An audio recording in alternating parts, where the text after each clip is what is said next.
Story 1. Hi there, first-time poster here. Thought this story would fit in here. Some backstory. My boyfriend and I live quite far from each other, and we don't see each other often. He's in a wheelchair and has been for a few years after a pretty bad car crash. I have chronic pain and tend not to move on days where parts of my body ache too much. Might also be a good idea to name that we both have pretty bad social anxiety and we're just very socially awkward people. You wouldn't want us at your parties. Anyways, me and my boyfriend were heading to the store for some supplies for dinner, some snacks and some cat food. You know, the usual stuff. My back was killing me, but it didn't feel fair to make him go on his own as he doesn't drive, and it would be a few miles for him to wheel himself along with the groceries. So I decided to go even though I was in a lot of pain. Once we got there, the lot was pretty full, as it was right around the time people usually get off work. It was also during summer break, so there were a lot of young people out. For once we were feeling lucky, we could park in a handicapped parking space, not deal with the endless searching for a parking spot. Well, we celebrated too early. Cue Karen. We had just parked in one of the two empty spots, and I was walking to the back of the car to get my boyfriend's wheelchair from the trunk when a car rolled up to stand behind ours, blocking my way from opening the trunk. At first I thought it was someone just stopping to pick up their phone or send a message. I checked through the window of the car, and I'm not joking when I say she looks like the textbook Karen.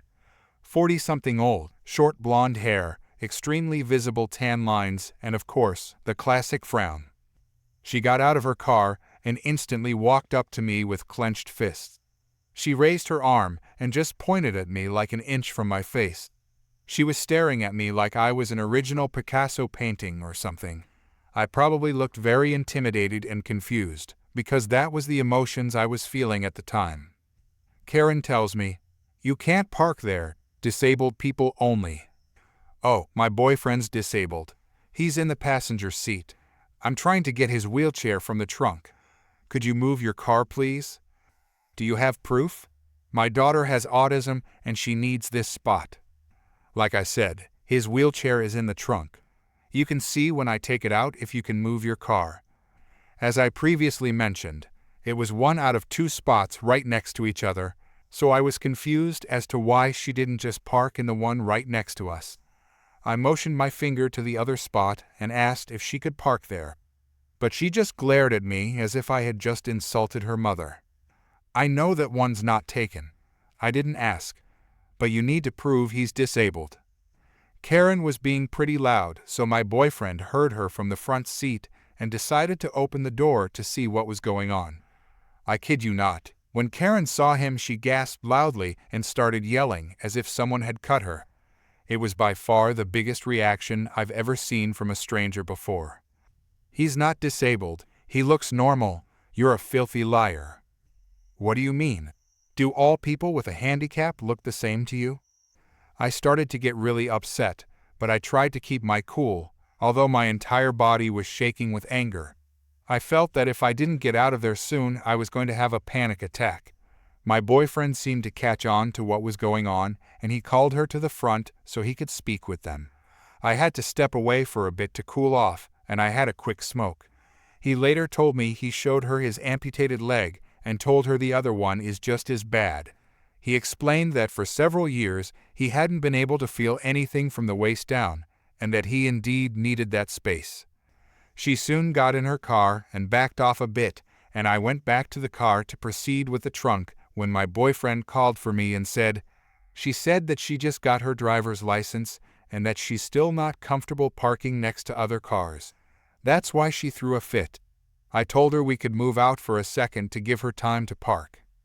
I didn't feel like I wanted to do anything for her after the way she yelled at me and was disrespectful, but I agreed to it since my boyfriend told me it would be quick. Oh boy, did we make a mistake. I backed up and made sure she had enough space to park, but she kept making flicking movements with her hand, indicating that she wanted even more. So I did the dumb thing and pulled out completely of the space, and as soon as our car were out she stepped on the gas and parked herself diagonally over both spaces, almost hitting a light pole in the process. She left the car to pick up her purse from the back, And then she had the audacity to mouth "bye" at us with a big grin while waving at us. So she had not only harassed me and my boyfriend and taken both empty handicap parking spaces to herself, but she had also lied about having her daughter with her, who supposedly needed that spot so badly. I was fuming. I have a bit of a temper, whereas my boyfriend is a lot more chill. He told me we could just go home and come back in an hour or so, but I was not having it. I parked us in a regular parking space and left to go after her. I tried catching up with her, but the store was crowded, and I didn't see her anywhere. The store I was at was connected to a mall which has mall security, as most malls do. I approached one of the guards and told him about the lady harassing me and my disabled boyfriend in the parking lot, and also about how she was taking up more than one spot, when there were only those two empty. He told me that he would check her plates, which could possibly get her a ticket. But there wasn't a lot else he could do because she didn't get physical or cause a scene really. He did say I could have called the cops, but there was probably nothing going to be done about it. Right then I was so worn out that I just wanted to go home. If I did, I would likely have to stay even longer, and my back was already killing me. I went back to the car feeling very defeated. A few tears were shed. We decided to go to a different store for the cat food and some snacks and just order takeout. So it was an okay end to a very bad day. Story 2. For context, my maternal grandmother is the one who passed away and my sister, and I always called her by the Portuguese word for grandmother, vavó or vô. I butchered the spelling. My biological mother is grandma's second and youngest kid, with there being a 12-year gap between my aunt and mother. As a result, my cousins from that aunt are way older than me. As in, I spent a decent part of being a toddler as the flower girl at their weddings. The cousin in the story is my cousin H, 15 years older than me. Given the gap in age, my grandma was super involved with my sister and I, as well as her great-grandkids from my older cousins. I was very close to grandma and still say, even now, that she was my very first best friend in this world. As she aged, grandma's health got worse, and by the time I was in high school, she was on oxygen around the clock for her emphysema. When we were kids, she had paperwork drawn up like a will, health care proxies and others, just in case something happened. But we couldn't sign as we were under 18 back then. With the exception of maybe 3 people, most of my mother's family are huge addicts who refuse to get help. Grandma didn't trust anyone other than my sister, my cousin Steve, and me, and as soon as we were old enough, Grandma asked us to take her to have these documents updated. Grandma named my sister and I in the updated docs, and I had a professor at school review the new docs with me as well, so I understood them thoroughly. Steve was newly married, expecting his first child, and renovating his new home, so Grandma didn't want to stress him out more. Whenever a decision needed to be made on Grandma's behalf, my sister and I would include him, and as someone older than us, we looked up to him. His sister, H, was a full-fledged addict on top of being entitled and snobby. Her husband, now ex, owns his own masonry business, and they did well for themselves, but when I was in junior high, she somehow managed to steal $10,000 out of Grandma's savings and opened a credit card in Grandma's name. I was angry. My grandma was devastated that H did this to her. Fast forward a bit, and during my early 20s, I get news that my grandma has a bad case of pneumonia and is hospitalized. During my school winter vacation, I spend every day with her, and the doctor says to me she'll be discharged the next day since she's better. I return to school at the end of break, and I get a call 2 days later from my sister. The long and short of it is that Grandma took a bad turn after discharge, and it doesn't look like she'll survive. I raced back home. What was a 2-hour drive took maybe 90 minutes. I made it in time to say goodbye. I came in, held her hand, and gave her one last kiss on the cheek. She died about 10 minutes later. As everyone was in the elevator leaving, H asked Steve, sister, and I why we were the only 3 people the care team would speak to privately. We shrug it off, in no mood to fuss.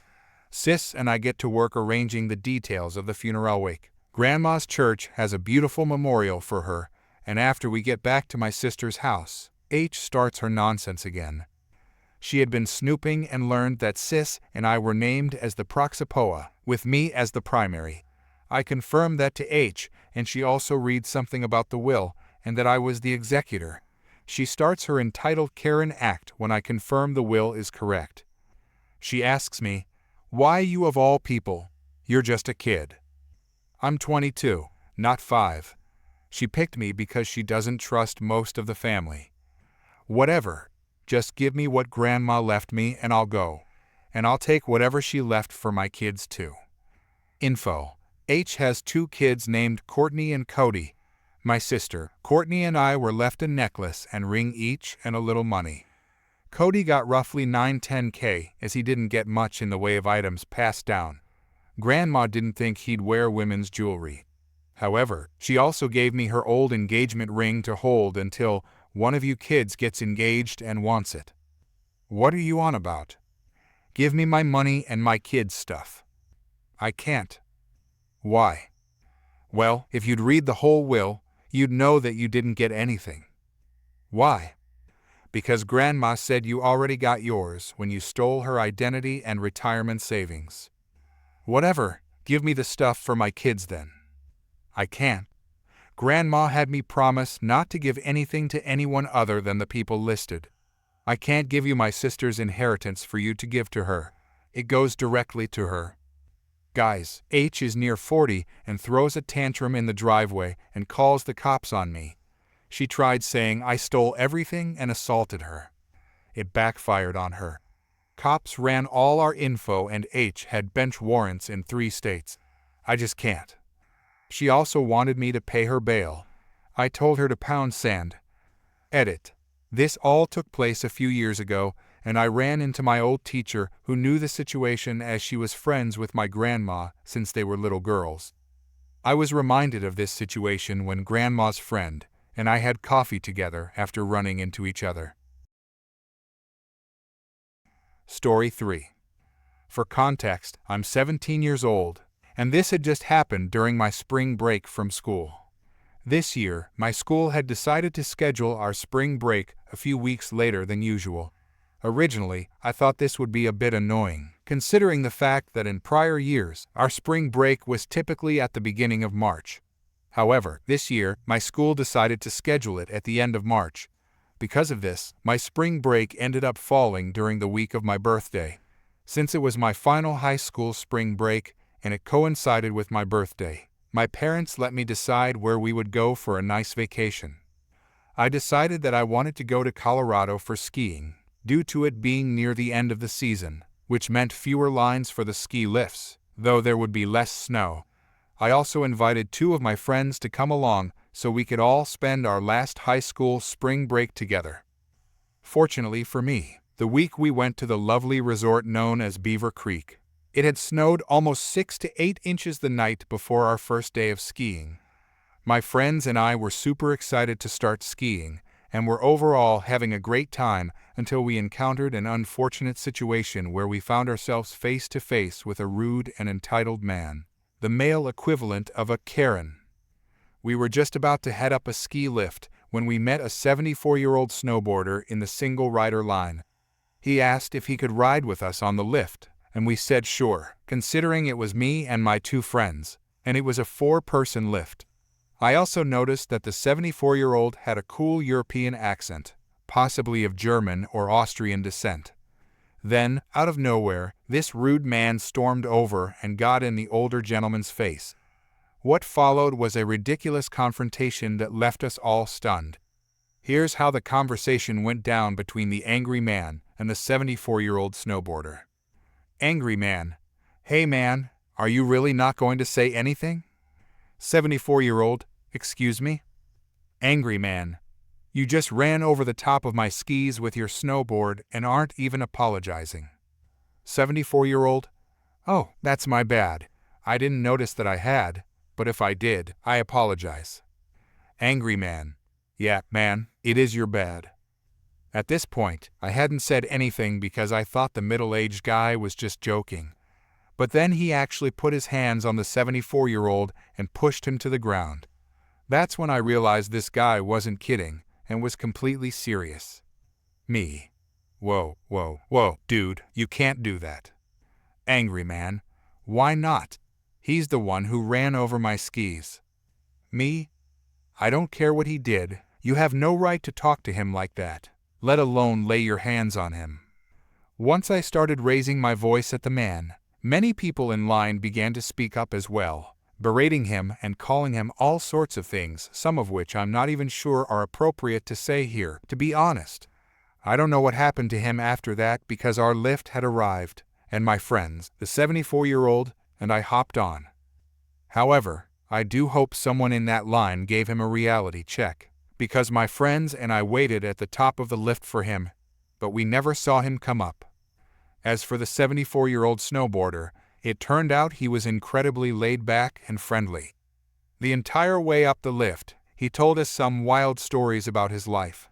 He shared that he used to be an amateur windsurfer back in Europe and had been snowboarding for the past 25 years. The guy was honestly a legend, and talking to him made the whole experience even more memorable. I really wish there was a more satisfying ending, like something out of a movie where I put that entitled man in his place with a dramatic showdown, maybe even something like a wrestling move followed by a series of metaphorical wake-up calls. But unfortunately, there's no heroic final act to this story. Still, if the rude middle-aged man I'm talking about somehow ends up seeing this, just know that a 17-year-old handled that situation with more composure and maturity than you did. Your attitude was not only disrespectful, but also shameful, especially considering the fact that you were speaking to and physically assaulting someone old enough to be your father or grandfather. Moral of the story: don't be an entitled person. Respect your elders, treat people with kindness, and always stand up for others when you see them being mistreated. Story 4. A little background. I have an almost 2-year-old who is a bit of a finicky eater, as many kids that age are. There's one brand of little, blueberry-flavored, heart-shaped rice puffs that he absolutely loves, and we use them as rewards for when he accomplishes something, like successfully using the potty or putting away his toys. Sometimes, we also give them to him just because we love him. He calls them puffs and practically chants it when he knows he's about to get some. It's pretty adorable, but I digress. Now, I'm a 6'3" man and very broad-shouldered. I'm a pretty calm, pleasant person most of the time and try to make friends with everyone I meet, but I've been told that I'm intimidating just because of my size. I'm aware of this and try not to loom over people or throw my weight around, but sometimes people get skittish just because I'm there. So, anyway, I'm at the major chain grocery store after work picking up a few things that my wife asked me to grab on the way home. I remember that we're low on puffs and swing by the baby aisle to get some, even though my wife didn't ask for them specifically. Lo and behold, there's Karen in her smart business casual jacket with her overloaded cart standing right in front of the puffs. She's holding a box of baby oatmeal, reading the back of it. I calmly watch as she puts the box back, picks up another box of the same brand of the same powdered oatmeal, just a different size, and starts reading that. Again, I wait, but I'm standing there wondering what could possibly be different between the two. She then picks up the first box and starts comparing them. They're identical other than box size, and I'm tired of waiting for her. It's only been 2 or 3 minutes, which isn't that long, but I'm ready to get home to see my kid. So, I say, "Excuse me, ma'am, could I?" Karen, without looking up, "I don't work here." "Right, could I please?" I said I don't effing work here, except she says the word as she glares death at me. Yeah, I get that. I just need. Get away from me. Just because I'm a woman doesn't mean I'm going to help some idiot man buy baby stuff. Look, I just want that cereal, I say as I point at the puffs on the shelf. Don't touch me. I said I don't work here. Manager. I need a manager. Now, there was a nice older lady stocking shelves at the other end of the aisle. I've talked to her a few times over the past few months. She's always been really sweet and always tells me all about her grandson, who coincidentally has the same first and middle name that I do. She knows me, so I'm not worried when she heads over. She's not a manager, but being older, a lot of people assume she is. I'll call her Worker. Worker. Is there a problem here? Karen, this man is harassing me. I sigh. I just wanted to. I don't care what you want. I won't be bullied. Turning to the worker, I demand you have him thrown out. I won't put up with this. Ma'am, can we please calm down? I'd like to. Don't you tell me to calm down. He's the problem. To me, I said I don't work here, EFF. Ma'am, I can't help you if you don't calm down. Please, can. She turns her hands palms up in a pretty universal non-threatening position. Don't you touch me. I'll call corporate. What's your name? I've been pretty irritated, but I haven't gotten mad until now. I worked customer service for a lot of years and am used to being treated poorly by seemingly insane people, so I've been trying to remain calm. Once she threatens to report the sweet old lady for just trying to defuse the situation, I get angry. Standing up straight, looming forward just slightly, and with my best semi-loud dad voice that I usually reserve for when my kid is about to do something that's gonna get him seriously hurt, I say, "Lady, I just wanted to buy that cereal for my kid, and your cart is in the way. I know you don't work here. I'm not an idiot. I was just trying to ask if I could reach past you to get it." Karen goes completely pale and frankly looks like she's about to wet herself. She silently grabs her cart and scoots it back 2 or 3 feet. I smile and say in as calm and friendly of a manner as I can manage, "Thank you, ma'am." I grab the puffs, put them in my cart, and walk away. Me? Have a nice evening. A few seconds of silence pass as I walk towards the registers, before I hear the worker say, "Ma'am, if you still need that number for corporate, I can get that for you." Story 5. I work as a school janitor. Half my day is spent in the lunchroom emptying the trash cans and sweeping up. At most schools, you get 15+ minutes in between each lunch period to do all the cleaning. At my school, I get less than 2 minutes if I'm lucky. Normally, if a trash can isn't full, I just dump one can to another, and then tie off that bag when it gets full. It's a lot faster than having to replace every bag every time, and it saves a ton of bags. I also sweep up around the tables, and if I see a big mess under a table, I ask the kids to move their feet and sweep that up too. I do it this way because it's the only way to keep up and keep things clean. If I pulled every bag every time instead of dumping one can into another, not only would I run out of bags halfway through the week, but it would also take way longer. If I only swept under tables when there was no kids sitting there, I would literally never have an opportunity to sweep under tables. Enter the lunch ladies. Most of them are nice, but there's this one older one who is just a miserable human being. She yells at everyone including the kids, and is just always angry about something. Earlier this week, she yelled at me for dumping one trash can into another, instead of pulling the bag. Why she chose today to do this? I don't know, since I've been doing this every day for the past 3+ years. I know how to do my job and didn't ask her opinion, so I just ignored her, didn't say anything, and kept doing what I was doing. Fast forward an hour or two, and I'm getting a call from my district boss that there was a complaint filed against me.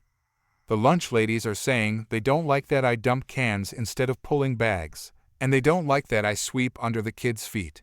My boss tells me just stick to cleaning in between lunch periods.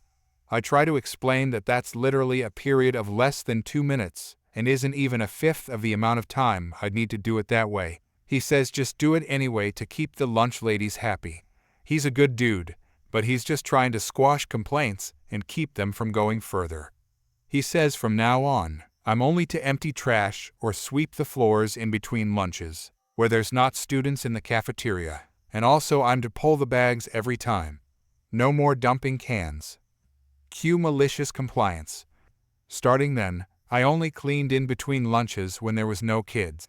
Of course, this is literally like a knife and a half, so I only had time to get to half the trash cans, and since I was replacing every bag instead of dumping cans, each can took longer. I didn't even have time to sweep at all.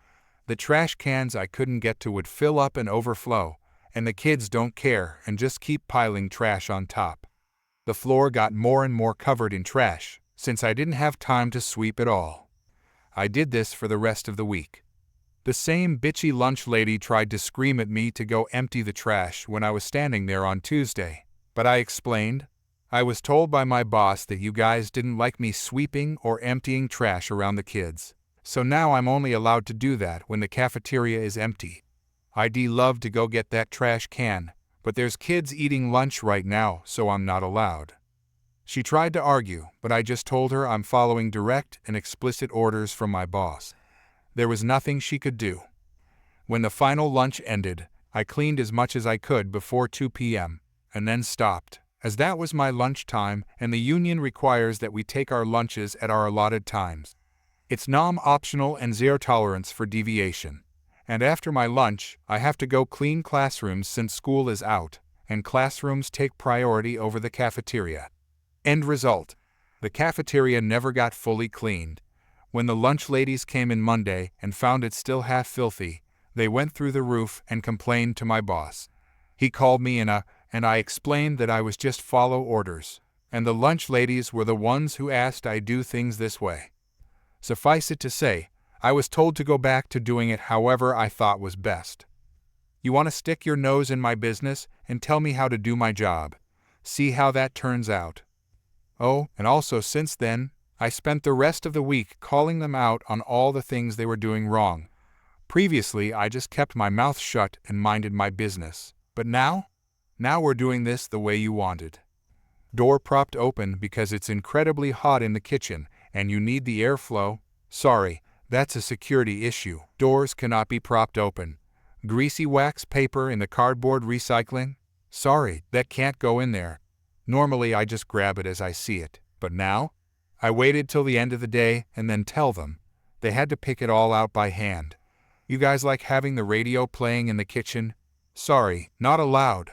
Shut it down. Story 6. In my youth, my family was rather poor, lower middle class. My dad, who could not read or write, worked a graveyard shift at a creamery. My mother, a housewife, was very active in the Parent-Teacher Association and other community activities. My dad's job paid the bills and put staple foods on the table, but left no room for comfort expenses.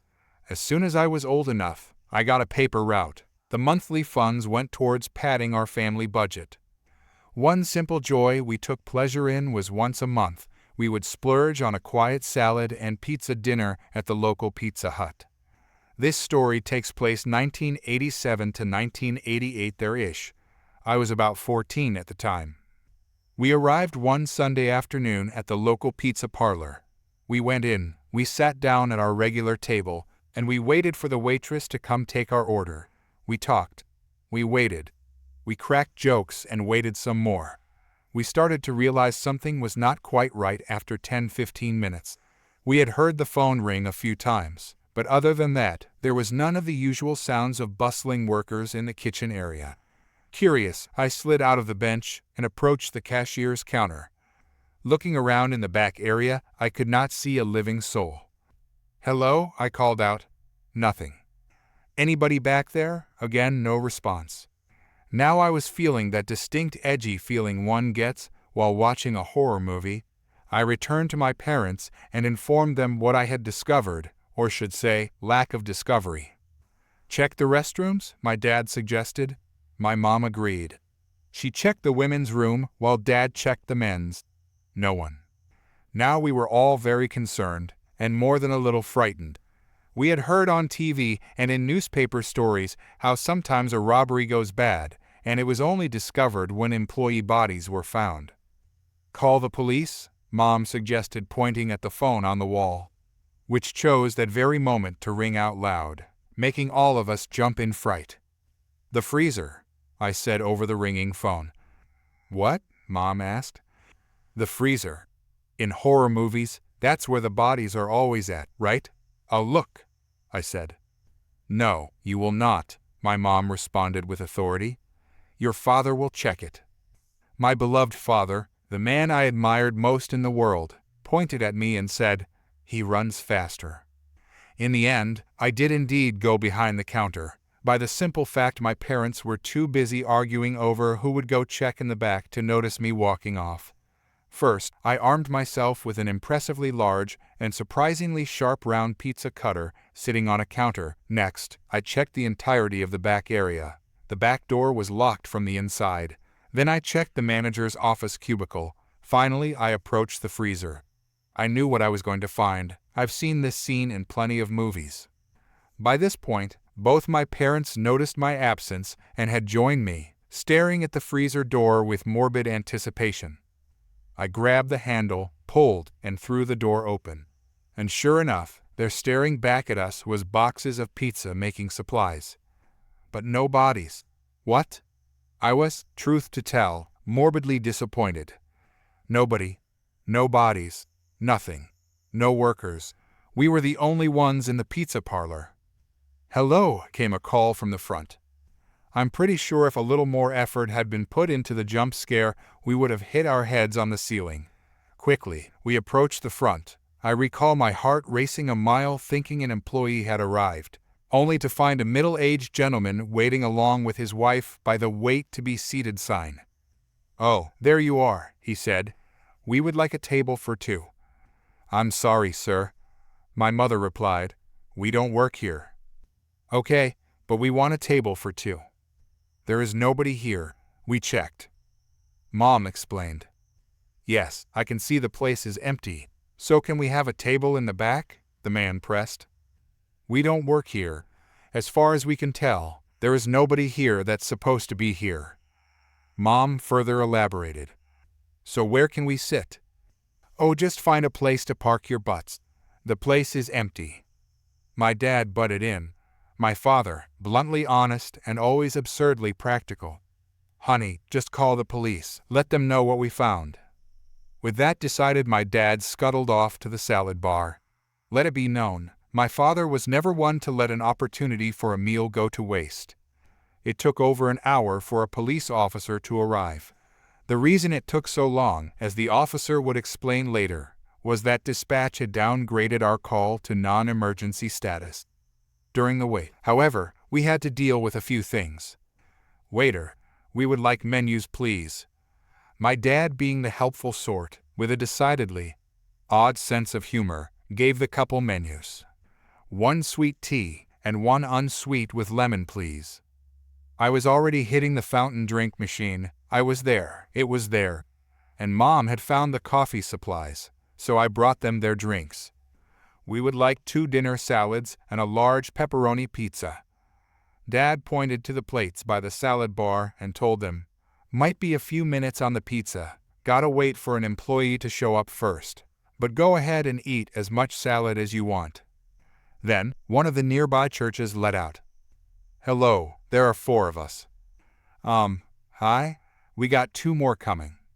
I tried calling several times. "Can I please get 2 large pizzas to go?" By the time the police officer arrived, my mom and I were effectively running the parlor along with a guy who came in from the church with his family. He said he once worked at the other Pizza Hut in town while in college. Mom took orders, I delivered drinks and food, I got tips, and the young man made the pizzas. My dad, he was busy eating and chatting with the customers. As for people paying for their food, neither my father nor I could calculate our way past 10 fingers and 10 toes. Mom, on the other hand, was one of those super annoying people of her generation that could calculate a whole string of numbers in her head faster than you could type on a digital calculating machine. Really annoying. So she figured out the amount, including tax, and had them pay with a check. The checks were slid under the cash register. The register itself we did not even try and touch. When the officer arrived, we were quite happy to recognize him as one of the officers my dad was friends with. Back then, police officers on the night shift could come by the creamery my dad worked at and get free ice cream from the employees' break room. Dad would often take time to shoot the breeze with them for a few minutes. Officer Shield, as I will call him, immediately recognized my dad and asked him what was going on. My dad explained the situation, and I butted in, sounding a little disappointed, I'm sure, that we didn't find any dead bodies in the freezer. Officer Shield first went to the register, opened it, and confirmed that there was still cash in the till box, then walked around the inside and outside of the building.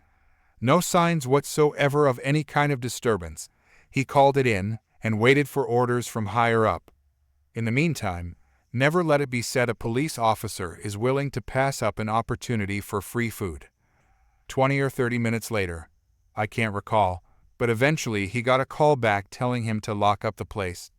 They were trying to contact the owner of that franchise, but problem. He couldn't find the keys to the parlor, and the main doors had to be locked from either the outside with a key or the doors locked from the inside with the latch. Then exit out the back door, which required a key to lock the bolt from outside. Officer Shield called that fact back in. A few minutes later, the lead officer on shift arrived to evaluate the situation. What did he find? A pizza parlor half full of customers happily chowing down on pizza. When he asked, understandable confused, why Officer Shield called in his report, saying there were no employees on the premises when clearly customers were being served. At which point, I so happily piped in, while handing off a pizza to go to a waiting customer. Oh, we don't work here. We're just being helpful. So eventually, the police managed to contact the owner after a couple of hours. The owner contacted the manager, and the manager came storming in. Lots of anger and confusion. The manager, in a fluster, tried to accuse my parents and I of theft of company property, but Officer Shield would have none of that and pointed out the checks, the order slips, and the list of anything we used. Then he pointed out the fact we could have just left the place empty and thieves could have ransacked the parlor. She backed down and focused on contacting the workers that were supposed to be on duty. Turns out the assistant manager had found out that very morning her boyfriend was having an affair. She had then gone on a tirade, taking her anger out on her male employees, verbally abusing them. They chose not to take the abuse and walked out. The assistant manager then just decided to up and quit, leaving the shop wide open. As for my parents and I, we were informed by Officer Shield very firmly that we should, for whatever reason, find ourselves in such a situation again. It would be far more helpful if we refrained from being helpful. And yes, we did pay for our food and drinks, but we still got banned for life from that parlor.